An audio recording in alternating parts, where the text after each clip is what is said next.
राम राम दोस्तों, राज परिवार में फिर से एक बार आपका हार्दिक स्वागत है।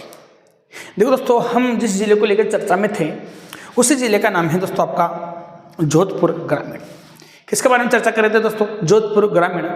तो दोस्तों आप जानते हो कि मैं इधर उधर की बातें ना करके सीधा में जो अपना कॉन्सेप्ट है, जो अपना कोर्स है, जो जिले चेंज हो गए हैं उन्हीं को लेकर मैं अध्ययन करता हूँ।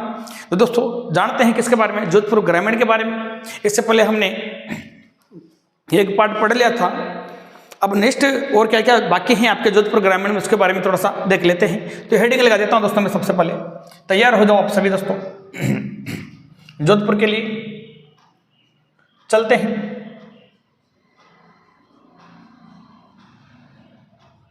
जोधपुर ग्रामीण जिला। जोधपुर ग्रामीण जिले के बारे में दोस्तों अपन पढ़ रहे थे। इससे पहले हमने कोणार्क के सूर्य मंदिर के बारे में, ओसिया का सूर्य मंदिर, बहुत सी चीज़ें, बहुत सी बातें कर ली दोस्तों जिनका संबंध एग्जाम से लेकर रिलेटेड है दोस्तों क्वेश्चनों का। और वैसे पढ़ना क्या दोस्तों, संपूर्ण जानकारी ही पढ़नी है, कहीं से भी देश सामने वाला कोई फर्क नहीं पड़ता, सीधी सी बात है मेरे पास। तो देखो दोस्तों चलते हैं क्या क्या क्वेश्चन बनते हैं। और यहाँ से देखिए दोस्तों, सबसे पहले मैं बात कर लेता हूँ दोस्तों बडली के भैरू जी का मंदिर। क्यों सुना जाए कि बडली के भैरू जी का मंदिर, बडली के भैरू जी का मंदिर कहाँ पर है? तो याद रखना दोस्तों, आप ये पड़ता है आपके ओसिया में। कहाँ पड़ता है दोस्तों? ओसिया में पड़ता है। दोस्तों इस बडली के जो भैरू जी का मंदिर का जो निर्माण करवाया, क्या करवाया दोस्तों? निर्माण करवाया। वो निर्माण करवाया था राव सिन्हा ने। राव सिन्हा द्वारा दोस्तों क्या करवाया गया? निर्माण करवाया गया। ये तो किसकी बात हो गई दोस्तों? बडली के भैरू जी के मंदिर की बात हो गई। छोटे छोटे क्वेश्चन बनते हैं। इसके अलावा मैं बात करता हूं दोस्तों कापरड़ा।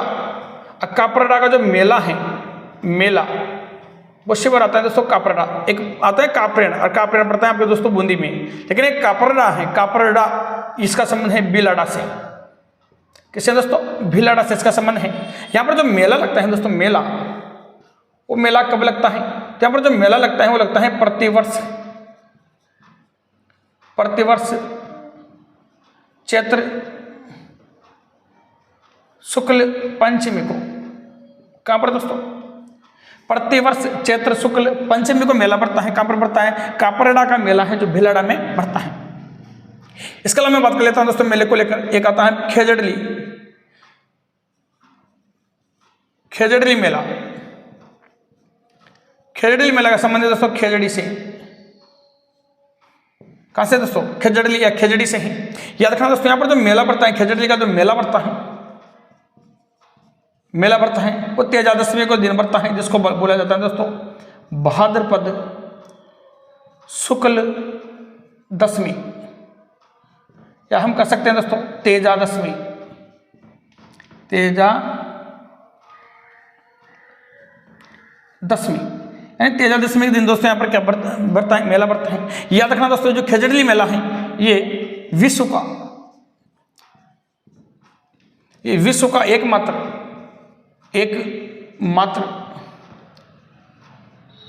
वृक्ष मेला है।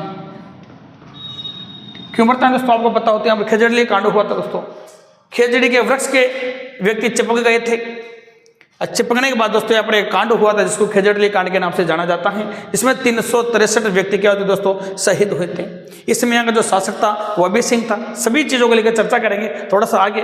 अभय सिंह यहाँ का शासक था दोस्तों। इसने गोलियां दाग दी थी और सभी किसानों को क्या कर दिया था? मार दिया था। पेड़ काट कर बांधना चाहते थे अभय सिंह, लेकिन किसानों ने आके इनकी नहीं सुनी और पेड़ों की क्या हो गया दोस्तों? खेजड़ी की पेड़ों की से चिपक गए। चिपकने के बाद दोस्तों पेड़ों समेत ही किसानों को क्या कर दिया? काट दिया, किसी की गोली मार दी। वो कांड कौन सा कहलाता है? खेजड़ी कांड। उसके बारे में चर्चा करेंगे थोड़ा सा। चलते हैं। इसके अलावा क्या क्या क्वेश्चन यहाँ से पढ़ सकते हैं? केतु गांव, केतु गांव। केतु गांव का जो संबंध है वो संबंध है दोस्तों बालेश्वर। कहां से दोस्तों? बालेश्वर। और बालेश्वर कहां पर पड़ता है? आपके जोधपुर ग्रामीण में। बालेश्वर जोधपुर ग्रामीण में। क्यों जाना जाता है केतु गांव? तो याद रखना दोस्तों, क्यों जाना जाता है? तो याद रखना, तंदूरा वाद्य यंत्र के निर्माण हेतु प्रसिद्ध।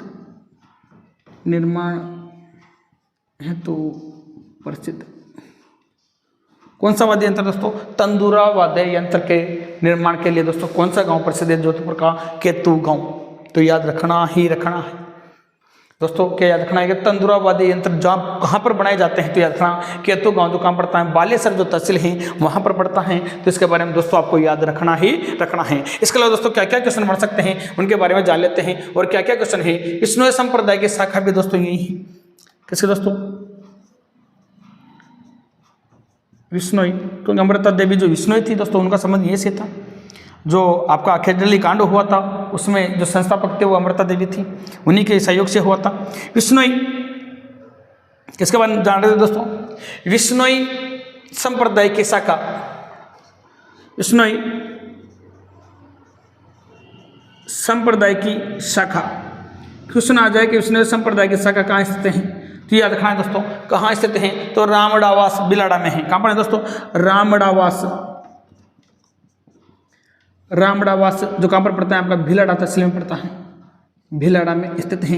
तो आपको याद रखना है कि विष्णु संप्रदाय की शाखा का संबंध किससे है? रामड़ावास भिलाड़ा से संबंध है दोस्तों, सीधा सा।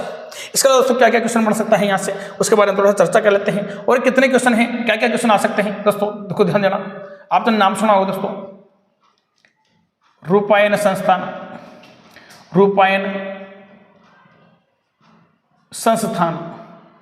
इसका संबंध है दोस्तों बोरोंदा से। किससे संबंध दोस्तों? बोरोंदा से। दोस्तों ये रूपायन जो संस्थान है जिसकी जो स्थापना हुई थी दोस्तों 1960 में।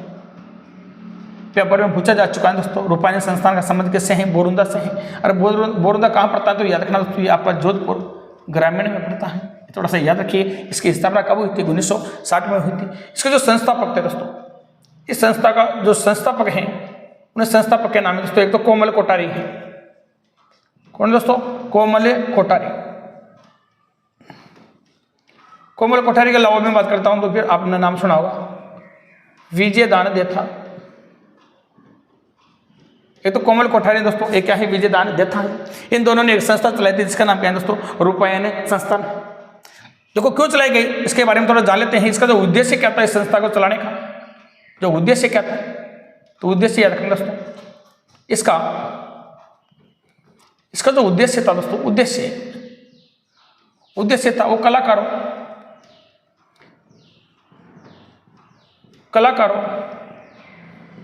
लोक संगीत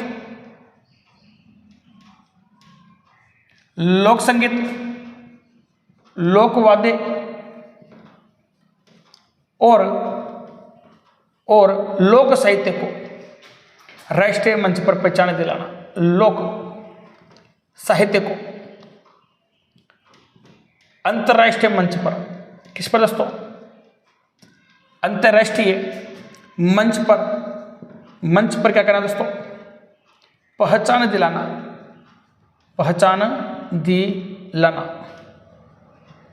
दोस्तों छोटी सी बात है कि रूपायन जो संस्थान है इसका संबंध किससे है? बोरुंदा जोधपुर ग्रामीण से है। स्थापना कब हुई थी? 1960 में। संस्थापक कौन थे?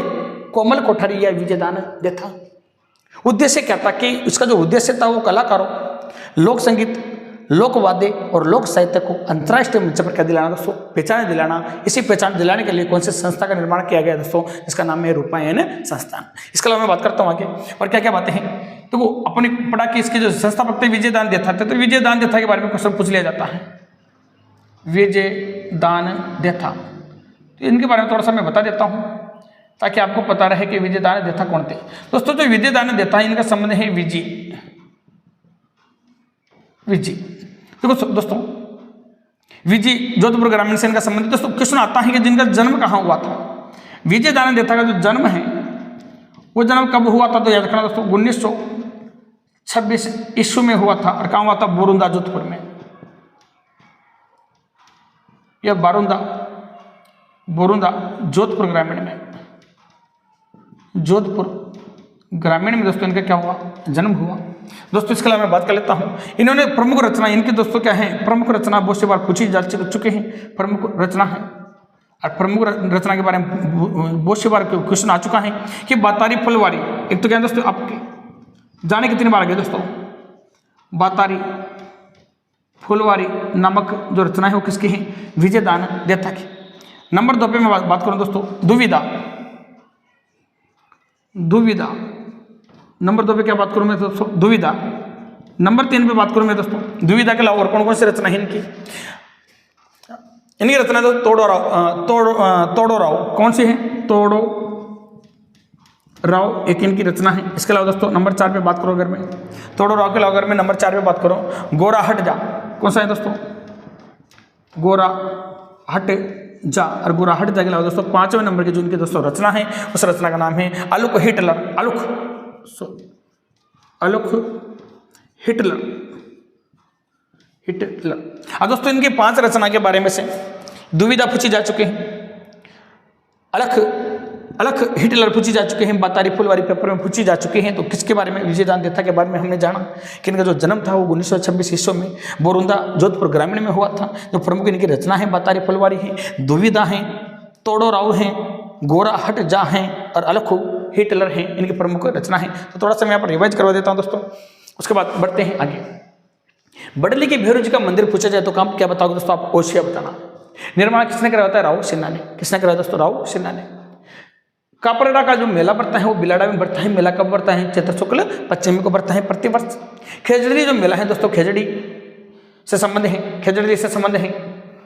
मेला कब बढ़ता है, भाद्रपद शुक्ल दशमी, जिसको तेजादशी में कहा जाता है।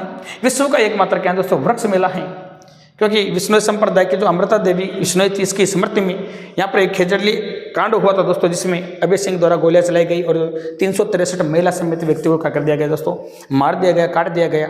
तो बहुत ही ज़्यादा क्या हुआ था दोस्तों, प्रसिद्ध हुआ था कांड। केतु गांव बालेसर जोधपुर ग्रामीण में है। तंदूरा वाद्य यंत्र के निर्माण है तो दोस्तों क्या है, प्रसिद्ध है। थोड़ा सा याद रखना, केतु गांव तंदूरा वाद्य यंत्र के लिए क्या दोस्तों, प्रसिद्ध है। विष्णु संप्रदाय की जो शाखा है वो कहाँ पर है बेटा, रामड़ावास भिलाड़ा में है। कहाँ पर है, रामड़ावास भिलाड़ा में है। अरे कौन सी शाखा, विष्णु संप्रदाय की जो शाखा है वो रामड़ावास भिलाड़ा में है। रूपायन संस्था का संबंध किससे, बोरुंदा से, जोधपुर ग्रामीण में है। अरे स्थापना कब हुई, 1960 में। संस्थापक कौन है, कोमल कोठारिया, विजयदान देथा। उद्देश्य क्या था कि कलाकारों, लोक संगीत, वाद्य यंत्र, लोक वाद्य और लोक साहित्य व्यक्तियों को क्या करना दोस्तों, अंतर्राष्ट्रीय स्तर पर क्या दिलाना, पहचान दिलाना। फिर हमने जाना कि संस्थापक था विजयदान देथा। तो विजयदान देथा का संबंध किससे है, विजय से है। जन्म दोस्तों 1926 ईस्वी में हुआ था, बारुंदा जोधपुर ग्रामीण में। प्रमुख जो रचना है बातारी फुलवारी है, दुविधा है, तोड़ो राव है, गोरा हट जा है, अलख और हिटलर है।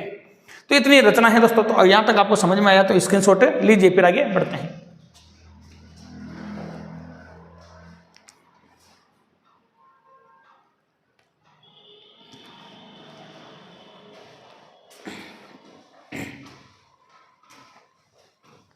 इसके बाद दोस्तों आगे चलते हैं और क्या क्या बातें हैं, क्या क्या क्वेश्चन यहाँ से बन सकता है।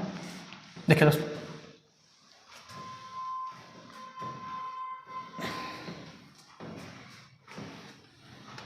इसके अलावा हम बात करते हैं दोस्तों और क्या क्या क्वेश्चन यहाँ से बन सकते हैं आपके जोधपुर ग्रामीण को लेकर।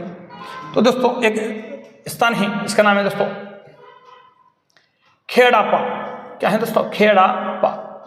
खेड़ापा कहाँ पड़ता है, सबसे पहले बात करता हूँ मैं आपके जोधपुर ग्रामीण में खेड़ापा पड़ता है। याद रखना क्यों जाना जाता है, तो याद रखना यहां पर राम स्नेही, राम स्नेह संप्रदाय की, सॉरी दोस्तों, संप्रदाय की पीठ स्थित है, पीठ स्थित है। कहां पर दोस्तों, खेड़ापा में। याद रखना दोस्तों, इस संप्रदाय के जो प्रवर्तक थे, प्रवर्तक किस संप्रदाय के दोस्तों, राम स्नेह संप्रदाय के जो प्रवर्तक थे वो थे आपके रामदास जी। कौन थे दोस्तों, रामदास जी।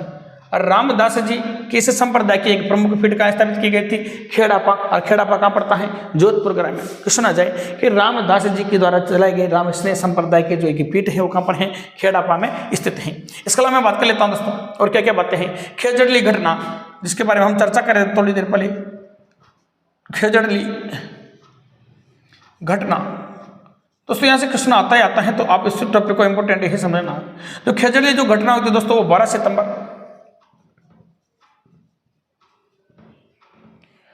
सितंबर 1730 को हुई थी। कब हुई थी? 1730 की। यहाँ पर शासक कौन था दोस्तों? शासक इस समय जोधपुर का जो शासक था वो अभय सिंह था, अभय सिंह। और अभय सिंह के अलावा दोस्तों अभय सिंह जो एक सेनापति था, सेनापति अभय सिंह का जो सेनापति था उसका नाम है दोस्तों गिरधर दास, गिरधर दास। और दोस्तों इसका जो नेतृत्व किया था खेजड़ली घटना का नेतृत्व किया था, वो क्या था दोस्तों? अमृता देवी, अमृता देवी बिश्नोई ने, अमृता देवी बिश्नोई ने इस घटना का नेतृत्व किया। तो याद रखना दोस्तों, तो याद रखना दोस्तों इस कांड में हुआ क्या था? अमृता देवी सहित, अमृता देवी सहित कुल 363 व्यक्तियों ने इस कांड में बलिदान दिया, बलिदान दिया। खेजड़ली वृक्ष की रक्षा हेतु, खेजड़ी वृक्ष की रक्षा हेतु, खेजड़ी वृक्ष की रक्षा हेतु। तो दोस्तों यहाँ से क्वेश्चन आ ही जाता है, क्यों हुआ था ये कांड, क्या रीजन था दोस्तों? तो अभय सिंह दोस्तों यहाँ के पेड़ों को काट कर यहाँ पर एक बांध बनाना चाहता था, लेकिन किसानों को डर था दोस्तों कि कभी ये बांध अगर टूट गया, अगर ये बांध टूट गया तो सीधी सी बात है रहने वाले किसानों के बस्ती मकान सब क्या हो जाएंगे? ढह जाएंगे, ढस जाएंगे। तो दोस्तों यहाँ के व्यक्तियों ने अमृता देवी के नेतृत्व में यहाँ पर व्यक्ति क्या करते हैं? खेजड़ी के वृक्ष की क्या कर लेते हैं दोस्तों? खेजड़ी के वृक्ष के जाके चिपक जाते हैं। और चिपकने के बाद दोस्तों अभय सिंह की कोई सुनता नहीं है, बहुत ही इनको यातना दी जाती है, लेकिन फिर भी कोई नहीं सुनता। तो अभय सिंह दोस्तों अपने सेनापति जिसका नाम क्या है दोस्तों? गिरधर दास को आदेश देता है कि सभी को क्या कर दिया जाए? मार दिया जाए। तो बहुत से व्यक्तियों को दोस्तों पेड़ समेत काट दिया जाता है और बहुत से व्यक्तियों को गोलियां मार दी जाती हैं। इतना बड़ा कांड था जिसमें दोस्तों कितने व्यक्ति शहीद हुए थे? 363 व्यक्ति शहीद हुए थे। इस कांड को हम किस नाम से जानते हैं? खेजड़ली कांड के नाम से जानते हैं। तभी तो दोस्तों आपको पता हो तो खेजड़ली नामक स्थान पर मेला बढ़ता है जो विश्व का एकमात्र वृक्ष मेला है, कि वृक्ष की रक्षा के लिए दोस्तों विष्णु संप्रदाय के व्यक्तियों ने क्या दिए? अपने प्राण दिए। ठीक है दोस्तों, थोड़ा आगे बढ़ते हैं और क्या क्या बातें हैं यहाँ से जो पूछी जा सकती हैं। देखो दोस्तों इसके अलावा क्वेश्चन आ जाता है मारवाड़ महोत्सव या मांड महोत्सव का संबंध किससे है? तो दोस्तों पुलिस उत्सव का जो संबंध था वो जोधपुर से था, लेकिन हम क्या पढ़ेंगे अपन? जोधपुर ग्रामीण, वर्तमान में जोधपुर ग्रामीण से संबंध है। दोस्तों ये उत्सव है, ये कब आयोजित होता है? तो याद रखना दोस्तों कब आयोजन होता है? आयोजन, इसका जो आयोजन होता है ये कब होता है? तो याद रखना दोस्तों अश्विन माह की शरद पूर्णिमा को, अश्विन मास के शरद पूर्णिमा को दोस्तों इसका आयोजन होता है। और आयोजन कौन से माह में होता है? माह भी लिख देता हूं दोस्तों में। तो आयोजन होता है दोस्तों सितंबर अक्टूबर में इसका क्या होता है दोस्तों? आयोजन होता है। सितंबर अक्टूबर में आयोजन होता है दोस्तों। जब भी आयोजन होता है तो याद रखना इसमें इस महोत्सव में क्या प्रसिद्ध है? इस महोत्सव का ऊंट पोलो प्रमुख आकर्षण है। ऊंटों के दौड़ दोस्तों, ऊंट पोलो प्रमुख आकर्षण है दोस्तों। ऊंट महोत्सव मनाया जाता है, ऊंटों के दौड़ करवाई जाती हैं। प्रमुख है दोस्तों ये इस उत्सव के लिए क्या है दोस्तों? प्रमुख हैं, आकर्षण है। दोस्तों कौन सा? मारवाड़ महोत्सव या मांड महोत्सव का संबंध किससे है? जोधपुर ग्रामीण से है।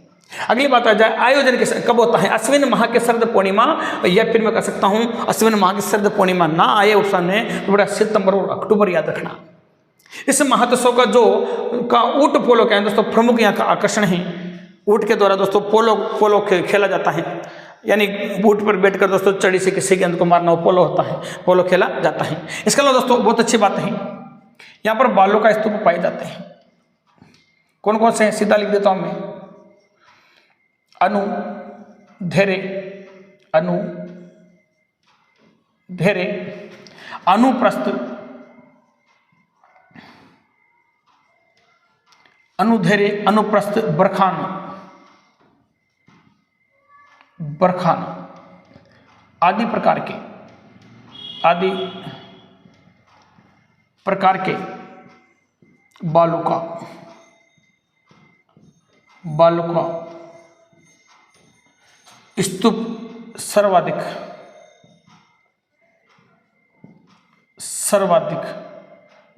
जोधपुर ग्रामीण में पाए जाते हैं। कहाँ पाए जाते हैं दोस्तों? जोधपुर ग्रामीण में।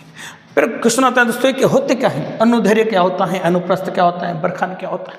दोस्तों बालों का स्तूप है, ये जोधपुर जो ग्रामीण है दोस्तों, यहाँ पर रेगिस्तान होता है, रेगिस्तान है तो रेगिस्तान दोस्तों क्या होता है, इस प्रकार के तरह तरह के क्या बनते हैं दोस्तों, डिजाइन वाले बालों का स्तूप बनते हैं।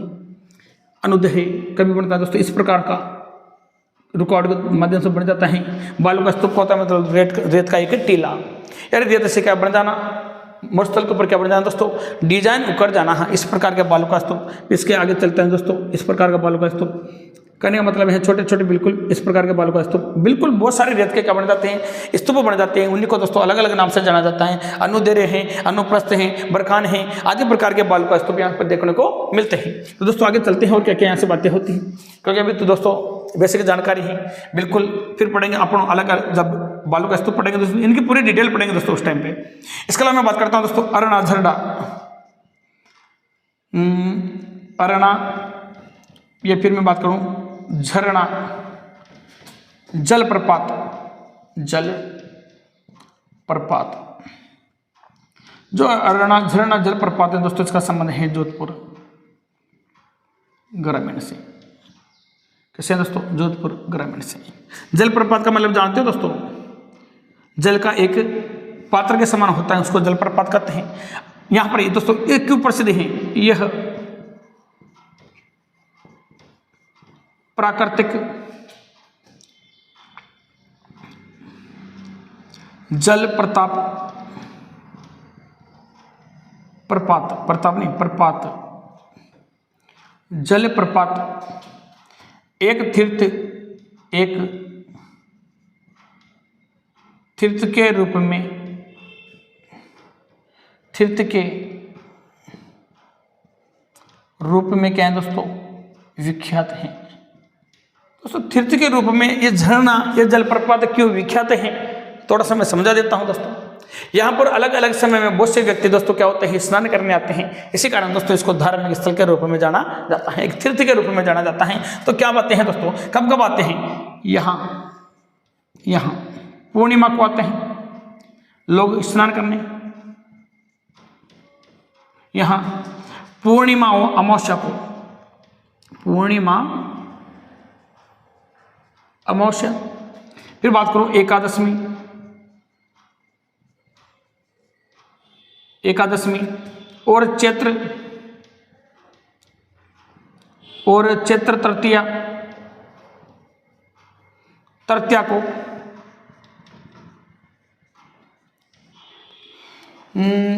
स्नान करने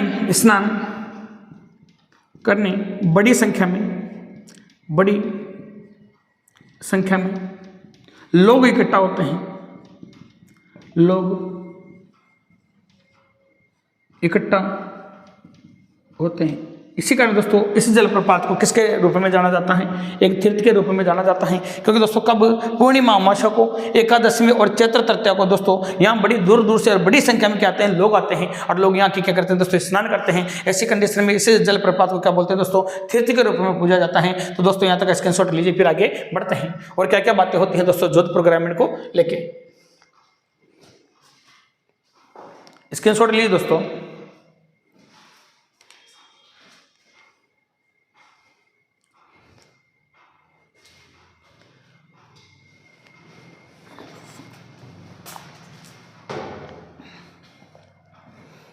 देखिए दोस्तों, थोड़ा सा आगे बढ़ते हैं और क्या क्या बातें हैं जोधपुर ग्रामीण को लेके। एक एक बात दोस्तों आपको अच्छे से समझनी है। अगर कोई बात समझ में नहीं है तो दोस्तों वीडियो को बैक करके दोबारा सुने, अच्छे से समझे। फिर भी समझ में नहीं है तो दोस्तों आप कमेंट कर सकते हो, पूछ सकते हो, ठीक है दोस्तों। इसके बाद बात करता हूं मैं यहां पर दोस्तों, संबंध है किसका, वीर दुर्गादास राठौड़। दोस्तों वीर दुर्गादास का राठौड़ का जो संबंध है वो आपके जोधपुर ग्रामीण से है, जोधपुर ग्रामीण से है। दोस्तों बहुत से क्वेश्चन बढ़ते हैं वीर दुर्गादास राठौड़ के लिए, और वास्तव में दोस्तों ऐसे व्यक्ति को मैं प्रणाम भी करता हूं और सलाम भी करता हूं कि ऐसे व्यक्ति दुनिया में बहुत ही कम होते हैं दोस्तों। क्यों होते हैं कि हम अभी जानेंगे दोस्तों। इनका जो जन्म हुआ था, सबसे पहले परिचय पढ़ लेते हैं इनका। जो जन्म हुआ था दोस्तों इनका, ये जन्म हुआ 13 अगस्त 1638 को। 13 अगस्त 1638 ईस्वी को दोस्तों इनका जन्म होता है। और जन्म जो स्थान है दोस्तों, स्थान वो जन्म स्थान है सालवा कला गांव। और दोस्तों जो सालवा कला गांव है ये पड़ता है आपका जोधपुर में, जोधपुर ग्रामीण में। जोधपुर नहीं कह सकता दोस्तों, क्योंकि अब एक तो जोधपुर जिला है, एक ग्रामीण है, तो दो जिले हैं दोस्तों अलग अलग, एक तो जोधपुर एक ग्रामीण। तो कहाँ पर है ये, जोधपुर ग्रामीण में है। सालवा कला में इनका क्या हुआ दोस्तों, जन्म हुआ था। इनके जो उपनाम है दोस्तों, यहाँ से क्वेश्चन आ जाता है, उपनाम क्या क्या है, ध्यान देना दोस्तों। उपनाम है दोस्तों इनका राठौड़ों का यूलिसेज। राठौड़ों का क्या है दोस्तों, राठौड़ों का यूलिसेज इनको कहा जाता है। राठौड़ों का यूलिसेज इनको कहा जाता है। इसके अलावा दोस्तों याद रखना, राजपूताने का गेरी बाल्टी कहा जाता है। राजपूताने का गेरी बाल्टी इनको कहा जाता है। इसके अलावा दोस्तों याद रखना, मारवाड़ का अणबिंदिया मोती, मारवाड़ का अणबिंदिया मोती भी दोस्तों इनको कहते हैं, मोती भी इनको कहते हैं। अणबिंदिया मोती लाखों मोतियों में एक है दोस्तों, ये अणबिंदिया मोती भी इनको कहते हैं, याद रखना दोस्तों। ये मारवाड़ के शासक जसवंत सिंह प्रथम के सेनापति थे। क्या थे दोस्तों, सेनापति थे। तथा जसवंत सिंह का पुत्र था दोस्तों अजित सिंह के, क्या थे दोस्तों, ये संरक्षक थे। यह अजित सिंह के संरक्षक बने। दोस्तों 30 साल लगा दिया दोस्तों इन्होंने अजित सिंह के लिए, अपने पूरी जीवन लगा दिया दोस्तों अजित सिंह को औरंगजेब की कैद से छुड़ाने के लिए। लेकिन फिर भी अजित सिंह ने इसको बड़े दरबार से बाहर निकाल दिया। काफी अफसोस की बातें हैं दोस्तों, करेंगे सभी की बातें। फिर आता है दोस्तों वीर दुर्गादास का पैरोनमा। वीर दुर्गादास का पेनोरमा। क्वेश्चन आ जाए कि वीर दुर्गादास का जो पेनोरमा है ये कहाँ स्थित है। ये है दोस्तों आपको मसूरिया पहाड़ी।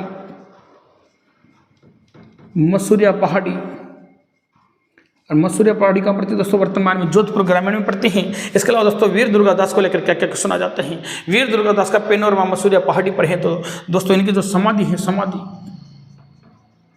समाधि है दोस्तों उज्जैन में। उज्जैन, और उज्जैन कहाँ पड़ता है दोस्तों आपको MP यानी मध्य प्रदेश में है। फिर मैं बात करता हूँ दोस्तों इनकी जो छतरी है,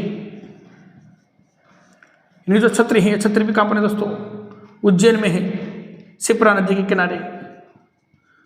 उज्जैन MP याद रखना दोस्तों, शिप्रा नदी के किनारे स्थित है, किनारे है दोस्तों। क्या है, छतरी है। संबंधी पूछे, पेरोनमा पूछे या छतरी पूछे, आपके पास सभी बातों का क्या होना चाहिए, जवाब होना चाहिए। एक बात और बता देता हूं दोस्तों, इनके नाम का डाक टिकट जारी किया गया वीर दुर्गादास, वीर दुर्गा दास के नाम से 26 अगस्त 26 अगस्त बिल्कुल 26 अगस्त 1988 को डाक टिकट जारी किया गया। डाक टिकट जारी किया गया। कब किया गया दोस्तों? 1988 को यहाँ पर एक डाक टिकट जारी किया जाता है वीर दुर्गादास राठौड़ को। 1988 में दोस्तों क्या किया जाता है?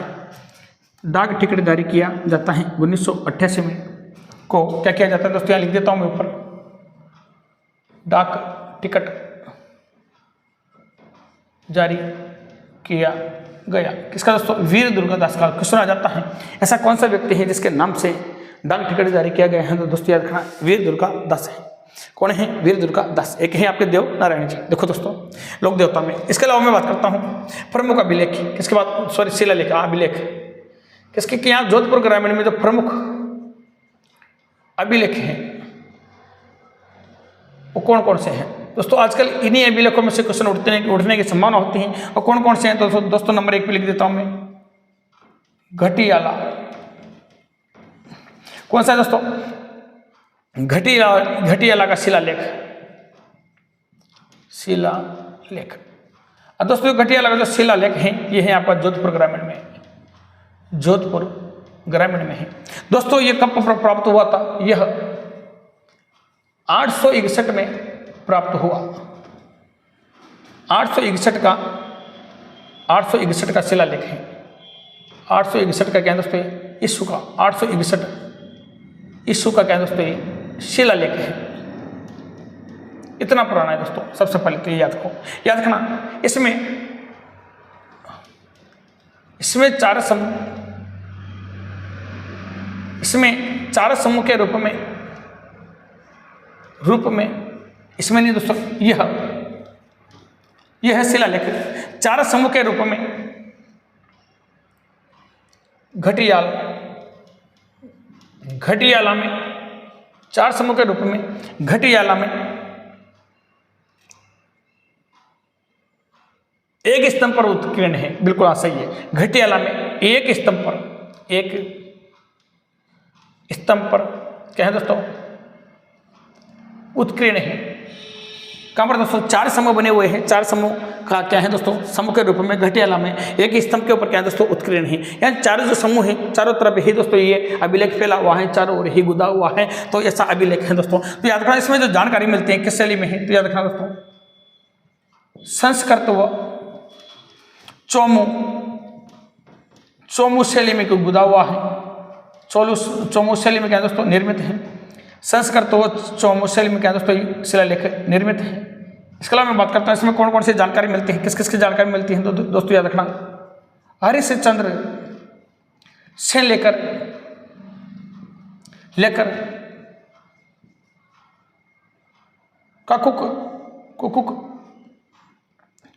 ककुक है दोस्तों, ककुक तक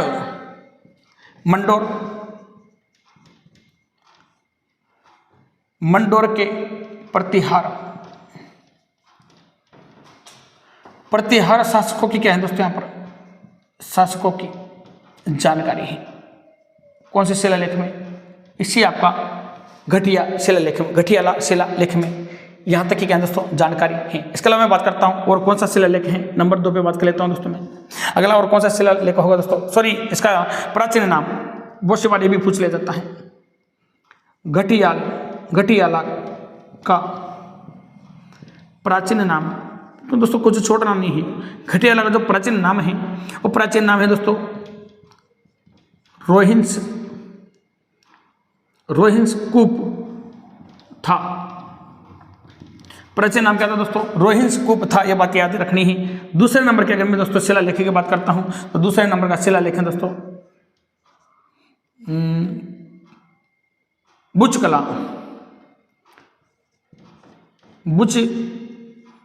कला का शिलालेख।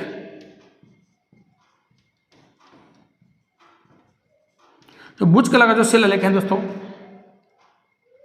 ये कहाँ पर है आपका, ये भी जोधपुर में है, जोधपुर ग्रामीण में है दोस्तों। यह कब का है, 815 ईस्वी का शिलालेख है, 815 ईस्वी का क्या दोस्तों शिलालेख है। इसके अलावा मैं बात कर लेता हूँ दोस्तों, बुचिया गांव बिलाड़ा में है, सॉरी बुचिया गांव भिलाड़ा में स्थित है दोस्तों शिलालेख, क्योंकि छोटी सी गलती भी दोस्तों खतरनाक हो सकती है। इसके अलावा दोस्तों एक शिलालेख और है यहाँ पर, नंबर 3, जोधपुर में 3 शिलालेख है, जिसका नाम है दोस्तों ओशिया का शिलालेख, जो कहाँ पर है दोस्तों, ये आपकी ओशिया में ही, इतना सा याद रखना है। ओशिया का शिलालेख कहाँ पर दोस्तों, आपके ओशिया में स्थित है। एक बार मैं रिवाइज करवा देता हूँ, चलते हैं दोस्तों। वीर दुर्गादास राठौड़, इनका संबंध किससे है, जोधपुर ग्रामीण से।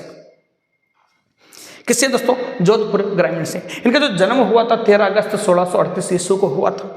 कौन से स्थान पर, सालवा कला गांव, जोधपुर ग्रामीण में हुआ था। उपनाम क्या था दोस्तों, राठौड़ों का यूलिसेस था। दूसरी बात, राजपुताने का गेरी बाल्टी इनको कहा जाता है। तीसरी बात, मारवाड़ का अणबिंदिया मोती कहा जाता है। लाखों मोतियों में जो एक मोती होता है उसको अणबिंदिया कहते हैं। मारवाड़ के शासक कौन थे दोस्तों, जसवंत सिंह कौन थे, प्रथम के सेनापति थे।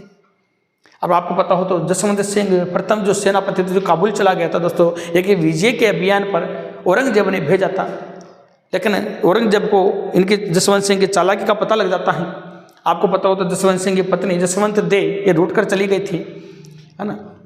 बहुत सी बातें हैं जो अपनों को इतिहास के संदर्भ में करनी है, फिर वो थोड़ी सी बता देता हूँ कि दोस्तों इनका पुत्र था अजित सिंह, और अजित सिंह को बचपन में ही जब इनके माँ के गर्भ में था तभी ही इसको कैद खाने में डाल दिया था।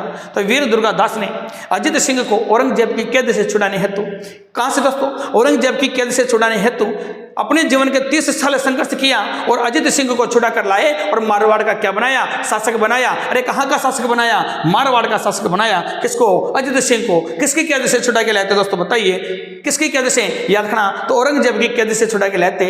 इनके सहपाठी मित्र थे दोस्तों, वो एक तो थे आपके बालमुकुंद खिची। कौन थे दोस्तों, बालमुकुंद खिची। अरे एक थी गोरादाई। कौन थे दोस्तों, गोरादाई। पन्नादाई का अलग संबंध है, यहाँ पर गोरादाई थी। गोरादाई अपने पुत्र की को वहाँ पर जेल में रखकर आती हैं और वहाँ से अजित सिंह को उठाकर लाते हैं। बहुत लंबी कहानी है दोस्तों। अजित सिंह ने 30 साल तक शासन करने के बाद भी अजित सिंह को दोस्तों याद रखना, अजित सिंह ने वीर दुर्गादास को मारवाड़ से क्या कर दिया था, बाहर निकाल दिया था।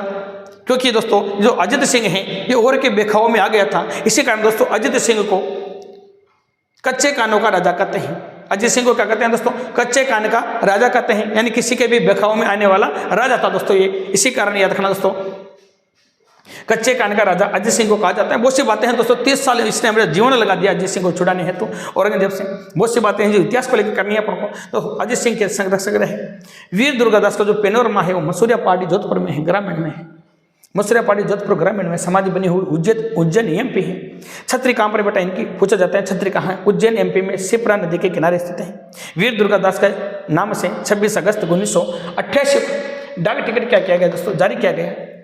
यहाँ पर प्रमुख शिलालेख भी हैं। कौन कौन से, घटियाला का शिलालेख है जोधपुर ग्रामीण में। ये कब खोजा गया था दोस्तों, 861 का शिलालेख खोजने के बाद पता लगा है। यहाँ 4 समूह के रूप में घटियाल में एक स्तंभ पर उत्कीर्ण लेख हैं, यानी चारों दिशाओं में उत्कीर्ण लेख हैं दोस्तों। स्तंभ संस्कृत और चौमू शैली में निर्मित है। शिलालेख किसमें, कौन सी शैली में, संस्कृत या चौमू शैली में क्या दोस्तों निर्मित हैं। हरिश्चंद्र से लेकर ककुक तक मंडोर के प्रत्याहार शासकों क्या मिलती है दोस्तों, इस शिलालेख में जानकारी मिलती है। तो क्वेश्चन यहीं से आ सकता है, हरिश्चंद्र से लेकर कुकुक तक की जानकारी कौन से शिलालेख में मिलते हैं, तो घटियाल शिलालेख में मिलते हैं, ये याद रखिए दोस्तों। घटियाल का जो प्राचीन नाम था वो रोहिंस कूप था। क्या था, रोहिंस कूप था। बुच कला का शिलालेख कहाँ पर है, बुच गांव बिलाड़ा में है। कब खोजा गया, 815 ईस्वी में ये शिलालेख खोजा गया। सीधी सी बातें हैं। ओशिया का शिलालेख कहाँ पर है, ओशिया में है। तो दोस्तों यहाँ तक का स्क्रीनशॉट लीजिए, फिर अपन थोड़ा सा इतिहास को लेकर चर्चा कर लेते हैं।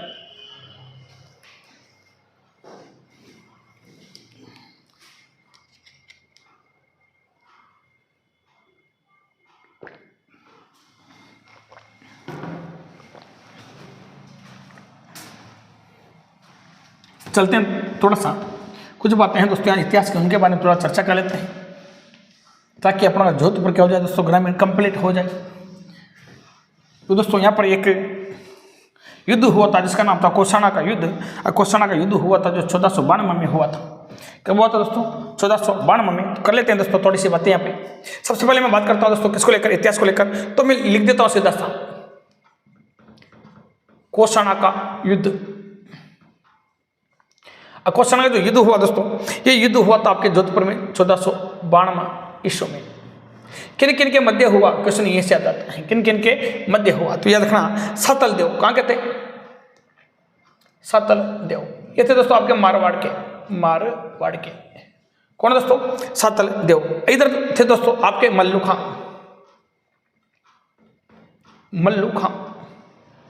ये मल्लू खां कौन थे, ये सातल देव कौन थे? तो दोनों के बारे में बता देता हूं दोस्तों।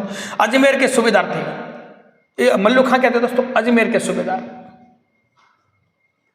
अजमेर के क्या थे दोस्तों? ये सूबेदार थे। मल्लू खां अजमेर के सूबेदार थे दोस्तों। इनका जो सेनापति था या संरक्षक था उसका नाम है दोस्तों गुड़ले खां। कौन था दोस्तों? गुड़ले खां। अब कंडीशन ये होती है दोस्तों, ये युद्ध क्यों हुआ कौसाना का युद्ध? याद रखना दोस्तों, गुड़ले खां जो मारवाड़ से क्या करता है दोस्तों, अपने बहन बेटे को, मारवाड़ से राठौड़ की बहन बेटे को मारवाड़ से उठाकर ले जाता है अजमेर। जब ये ले जाता है तो याद रखना दोस्तों, ये सातल देव सौगंध खाकर जाता है मारवाड़ से कि अपनी बहन बेटे को वापस से हिलाऊंगा और वापस से नहीं लाऊं, गुटलेखा का शीश भी लटका के लाऊं। तो याद रखना दोस्तों, ये अजमेर से गुटलेखा का शीश काट कर पूरे मारवाड़ में घुमाता है दोस्तों और भाले के साथ लटका कर लाता है। इसी कारण दोस्तों आपको पता हो तो आपके मारवाड़ में गुटला उत्सव मनाया जाता है। इसमें मटकी के छिद्र करके उसमें अग्नि वेदिका जलाकर दोस्तों ये उत्सव मनाया जाता है, क्योंकि उस मटकी के छिद्र इसलिए किए जाते हैं क्योंकि सातल देव ने दोस्तों याद रखना गुटला के सिर पर इतने छेद कर दिए थे कि भाई साहब कंफ्यूज हो गए थे गिरने वाले। बात समझ में आ गई होगी दोस्तों। सातल देव दोस्तों इस युद्ध में क्या हुए? विजय हुए।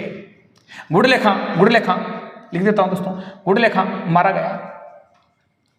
गया, शीश काट के लाया दोस्तों गुड़लेखा का। कौन मारा गया? गुड़लेखा मारा गया। मल्लू खां की क्या होगा दोस्तों, इस युद्ध में हार हो गई। इसके अलावा मैं बात करता हूं अगला युद्ध कौन सा हुआ यहाँ पर? पीपाड़। अब पीपाड़ का जो युद्ध हुआ था दोस्तों, पीपाड़ का युद्ध, ये पीपाड़ का युद्ध हुआ था दोस्तों 1750 ईस्वी में। आजकल दोस्तों हल्दी काटी कोई नहीं पूछता, आजकल ऐसे ही क्यों सुनाते हैं। पीपाड़ का युद्ध 1700 ईस्वी में हुआ था, 1785 में हुआ था। किस किस के मध्य हुआ था? तो याद रखना बख्त सिंह और एक तरफ था दोस्तों राम सिंह। बख्त सिंह को कौन था दोस्तों? राम सिंह था। तो दोस्तों इसमें राम सिंह की क्या हो जाती है? विजय हो जाती है। और दोस्तों बख्त सिंह क्या हो जाता है? हार जाता है। दोनों बातें थोड़ा सा याद रखना दोस्तों। दो बातें हैं छोटी छोटी, दो युद्ध हैं छोटे छोटे। इसके बाद बात करता हूं मैं, थोड़ी देर पहले मैंने कहा था गुड़ला महोत्सव। गुड़ला महोत्सव, पहले गुड़ला महोत्सव का संबंध दोस्तों आपके जोधपुर से है। अब लेकिन क्या पढ़ेंगे? जोधपुर ग्रामीण है। ये जो गुड़ला उत्सव है ये कब होता है? तो याद रखना यह लोक पर्व चैत्र कृष्ण अष्टमी को प्रारंभ होता है। ये गुड़ला उत्सव कब मनाया जाता है दोस्तों? ये लोक पर्व चैत्र कृष्ण अष्टमी को मनाया जाता है। याद रखना इसमें विशेष छिद्र युक्त